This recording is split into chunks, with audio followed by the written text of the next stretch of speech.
Okay, let's unpack this. We're taking a deep dive today into the world of blockchain scalability, specifically looking at a network called Scale. That's right. Our source material for this is the SKALE white paper from October 2024. And it really gives a detailed look under the hood at how they're trying to tackle some of the biggest challenges, making blockchain actually usable for everyone. Right, so the mission today is to kind of cut through the noise, understand how Scale aims for secure, gas-free scaling for Ethereum apps, what they mean by built different, and, well, why it matters for you, whether you're building this stuff or just using it. So when we talk scalability, it's a problem that's, gosh, been around since at least 2017, right? When Ethereum first really started seeing that congestion. Slow, expensive. The classic network traffic jam. Hmm. And the white paper lays out how the usual fixes have, well, downsides. Exactly. You've got your monolithic layer ones, just one big chain. They just hit hardware limits, can't go faster. Then layer twos, like ZK rollups, optimistic rollups, they help, definitely. But the paper points out trade-offs. Centralization risk with sequencers, maybe delays in finality, and actually getting things like fraud proofs fully decentralized is still tricky. Okay, and what about modularity, breaking things up? Yeah, two flavors there. One is separating consensus and data availability, but the source suggests that can add complexity for users, developers, fragmented liquidity, that sort of thing. Got it. Or modularity using independent shards. Distributes the load, sure, but then security across shards, getting them to talk to each other smoothly, managing it all, it gets complicated fast.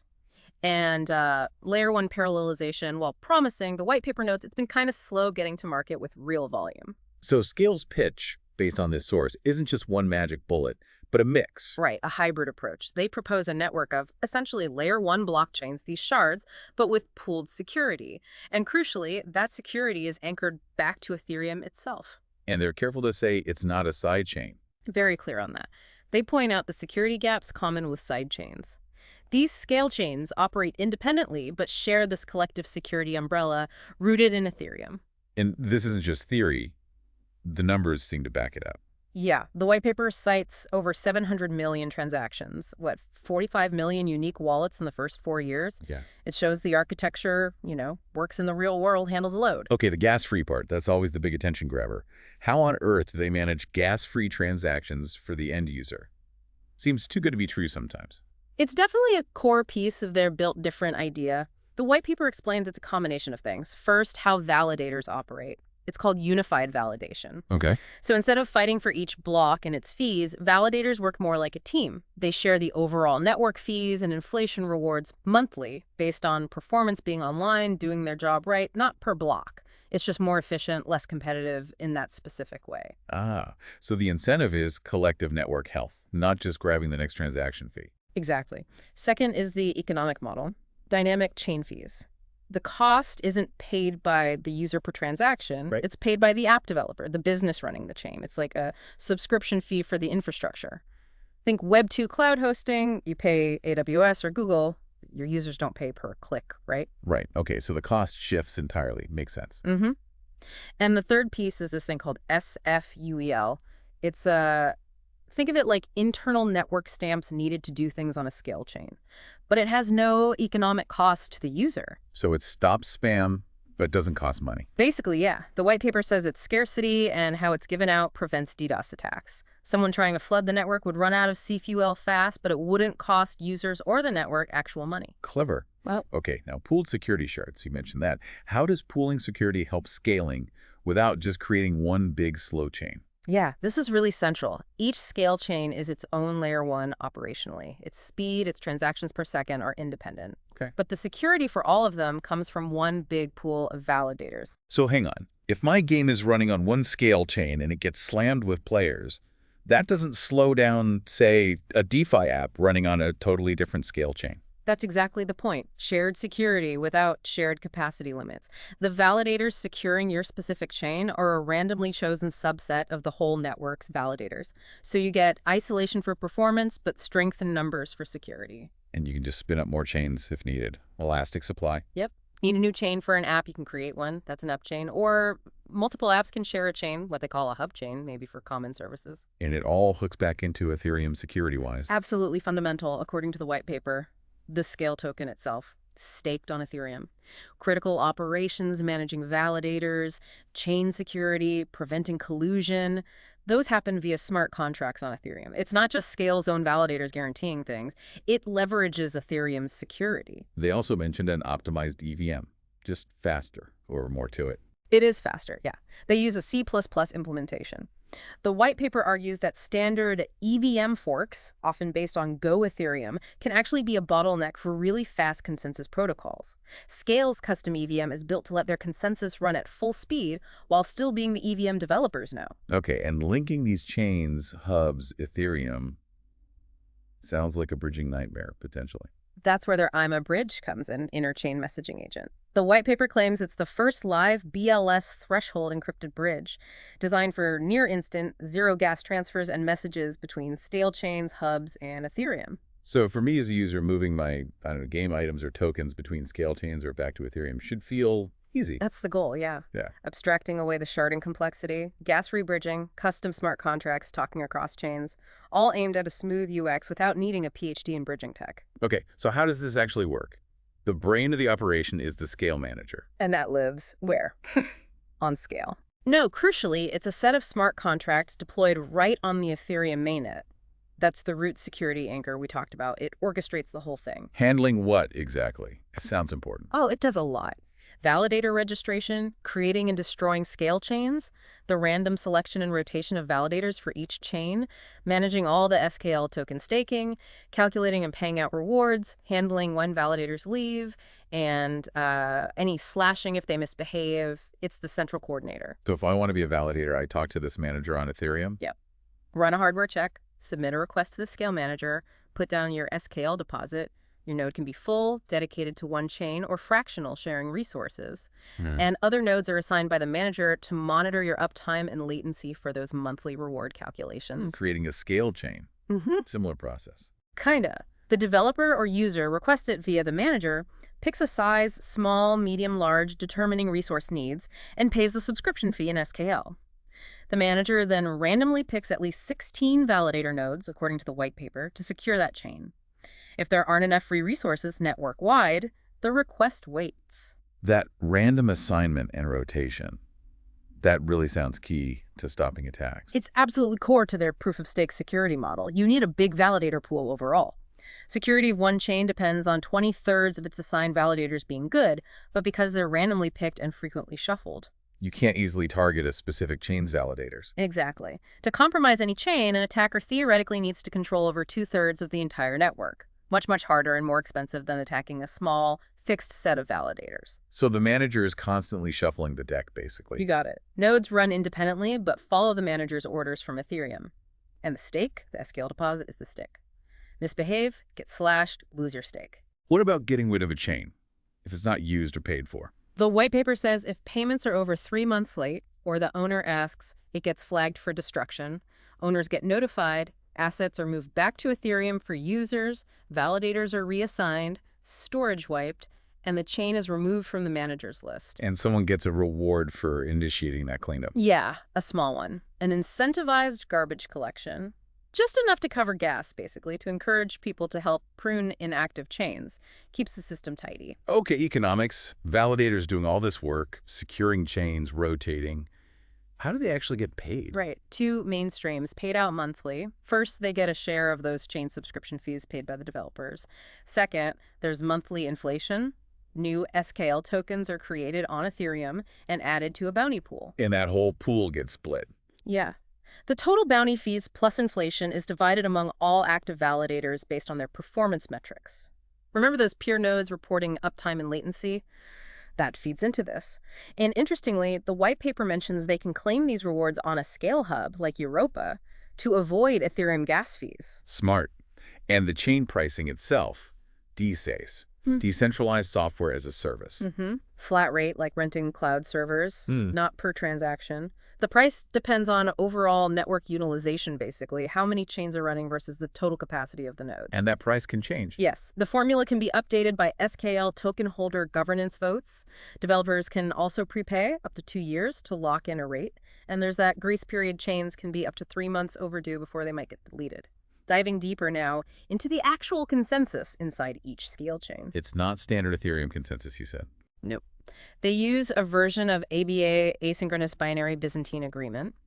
The white paper really emphasizes its robustness. It's designed for networks where nodes might be slow or drop offline temporarily. It just sees them as slow links, not total failures. Built for the messy reality of the internet, then. Seems like it. It runs inside each node's container for that specific chain, replacing the usual EVM consensus. It's asynchronous, no leader election, and provably secure if 2/3 of nodes are honest. The white paper positions it as like taking academic consensus theory and making it work at scale commercially. Threshold signatures also play a role. Yeah, BLS threshold signatures, it's a crypto technique. Allows a group like the 2/3 majority of validators to create a single signature that anyone can verify with one public key. Requires that minimum number to cooperate. They use distributed key generation, DKG, to set up the key share securely when a chain starts or nodes are shuffled. It's used for voting securely and making those cross-chain proofs. And the network assumption is asynchronous delivery. That's the baseline. Messages get there eventually, maybe not instantly. Built-in retries handle delays. Pretty realistic for the internet. How do transactions actually get into this consensus process? Each node has a pending queue. It gets a transaction, sends it efficiently to its peers, stays in the queue until it's confirmed in a final block. When it's time to make a block, after consensus agrees on something, nodes build proposals from their queues. But the really interesting part is guaranteeing data availability. Making sure the block data everyone agreed on is actually available. Exactly. The white paper outlines a protocol using those BLS signatures. Before a block is officially committed, the chain's validators need to generate that collective 2/3 threshold signature for its contents. That signature acts like a guarantee, a receipt, saying, yes, we agreed on this block, and the data is findable by any honest node. No signature, no valid block commitment. So the consensus itself is kind of interwoven with ensuring the data is there and recoverable. That's a good way to put it. Resilience and data availability are baked into the core protocol design, crucial for layer 1 integrity. Okay, the node itself. How can one machine juggle multiple chains? Right, so scale chains use those groups of randomly assigned nodes. The key architecture piece is containerization, like using Docker. Allowing one server to run multiple isolated instances. Exactly. That's how they get the performance and flexibility the white paper talks about, elasticity, configuration options. One physical node can slice up its resources and validate several scale chains at once. Inside the container, the node software is split into components. What do these components do? There's the Scale Admin service. That's the node operator's dashboard check chains, manage stake, claim rewards. But crucially, they don't pick chains. The manager handles the random assignment for security. Then the node monitoring service, NMS. This watches the other peer nodes on the same chains, checks their uptime, latency, reports those metrics back to the Scale Manager for the reward calculations. And the node orchestration service. NOS. That's the conductor inside the node. It starts and stops the actual software agents for each chain. The scale daemon, the catch-up agent for syncing, the IMA bridge agent. It restarts things if they fail, cleans up when a node leaves a chain, manages the resources. Fault tolerance, always critical. What if nodes just crash? Or worse? They have protocols for that. Simple reboots or disconnects. ABD treats them as slow links, the node catches up. A hard crash, losing state. That's more serious, treated as a Byzantine fault. Peers ignore old messages from the crashed node. What if a whole bunch crash? Like more than a third on one chain? That's the threshold. If 13 crash hard simultaneously, consensus on that specific chain stalls. The white paper mentions a recovery protocol exists, coordinated via Ethereum, to get the remaining nodes resynced and restarted. Should be rare, but there's a plan. And that catch-up agent is always working in the background, syncing data. A recovering node can actually rejoin consensus voting, validating while still catching up on history. It just can't propose new blocks until it's fully synced. And if a chain itself gets compromised, like malware on its nodes? There's a safety mechanism. The chain owner can request a temporary suspension via the SKALE Manager on Ethereum. The manager flags the chain, tells the uncompromised nodes to freeze, notifies users. It's like an emergency brake to contain the damage, raises the bar significantly for attackers. Scale hubs. You mentioned them as shared chains. How do they fit in? Yeah, they're designed as focal points. Shared scale chains for common services, DEXs, liquidity marketplaces.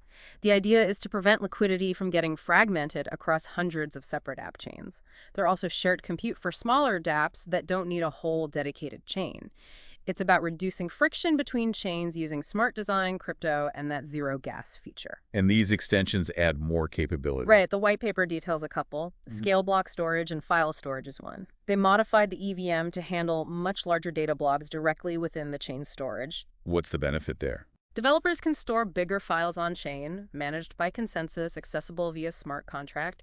Think NFT images stored directly on the chain, not relying on some external service like IPFS or Arweave, which might have different security or persistence models. Keeps it all integrated. And the other big one is the IMA bridge we talked about. It's not just for tokens, but general messages, too. Right. How does that work? Say, app chain A wants to tell app chain B something. Each chain has an inbox and outbox. A validator agent on chain A picks up an outgoing message. It wraps it with metadata proof it was finalized on chain A, secured by that BLS threshold signature from chain A's validators. Relays it to chain B's inbox. Chain B's validators check the signature proof, then deliver the message to the target contract or address on chain B.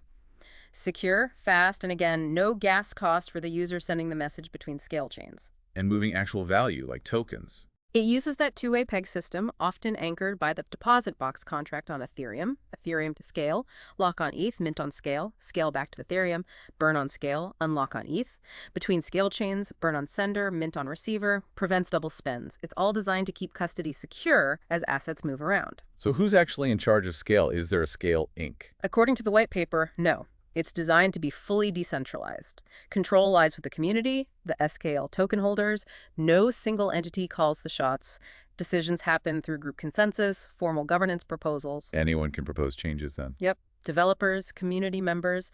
If a proposal impacts network economics like chain pricing, rewards it goes to an SKALE token holder vote. The voting system itself can be changed by governance too. And importantly, code updates aren't automatic. Individual validator operators have to choose to run the new software. The white paper points to places like Snapshot and community forums to see this in action. And the SKALE token itself, what's its job? It's described as a hybrid utility token. It basically represents the right to participate in and use the network. How so? Two main ways. Pretty much. For validators, you stake SKALE to secure the network and earn rewards for that work. For developers or businesses, you use SKALE to pay the subscription fee to rent a Scale chain or get resources on a hub. It's the payment mechanism for accessing the network's compute and storage. Okay, so let's try and wrap this up. What does this all mean for you, the listener? We've gotten deep into Scale's built different approach to scaling blockchains. Yeah, we've seen how they're tackling cost and user experience with the gas-free model and the IMA bridge, aiming for seamless interaction. All while trying to keep security high by anchoring to Ethereum and using that pooled security shard model with random validator rotation and advanced consensus. We looked at the SKALE Manager orchestrating things from Ethereum, the node architecture. The economics designed to align everyone. It's definitely a complex system, drawing from both enterprise architecture ideas and some pretty cutting-edge crypto research. The goal seems to be performance that's provable, but also works in the real world, which they say is already happening in gaming, AI, DeFi. Right, trying to smooth out those friction points that have, let's be honest, held back wider blockchain adoption, making it easier, cheaper, faster. Which leaves us with a final thought for you. If a network like Scale, or others pursuing similar goals, can genuinely make the blockchain invisible, fast, free at the point of use, how does that fundamentally change the game? Who starts building, and what kinds of applications become possible, or even mainstream, when those traditional barriers just disappear? Something to think about.